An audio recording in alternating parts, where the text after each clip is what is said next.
কোনো গুনাহ করলাম, তারপর তওবা করলাম, কিন্তু গুনাহ ছাড়তে পারলাম না, তারপর আবার তওবা, আবার গুনাহ হয়, এখন কি করব?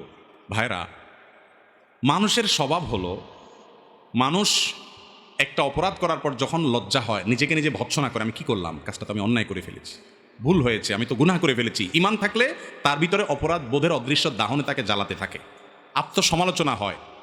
হ্যাঁ, এটা যখন হয় তখন তার কাজ হলো তওবা করে ফিরে আসা। কিন্তু এই তওবাটা অনেক সময় ভেঙে যায়। তওবাটা যদি কেউ ধরে রাখতে পারে, এটার নাম তওবায়ে নাসুহা, খাঁটি তওবা।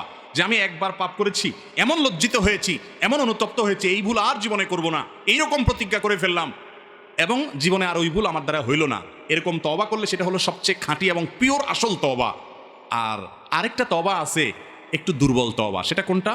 আমি পাপের কাজ করার পর ছেড়ে দিলাম, আবার পাপের কাজ হয়ে গেছে, শয়তান আমাকে কাত করে ফেলাই দিছে, তখন আমি আবার কি করব? তওবা করব। আমাদের অনেক ভাইরা আছেন, দ্বিতীয়বার তওবা করার সময় শয়তান এসে তাকে কানে কানে বলে যে তুই পাগল হইছস, একই অপরাধ, একই পাপ, একই গুনাহ কয়বার করে আল্লাহর কাছে মাফ চাবি, শরম হয় না তোর?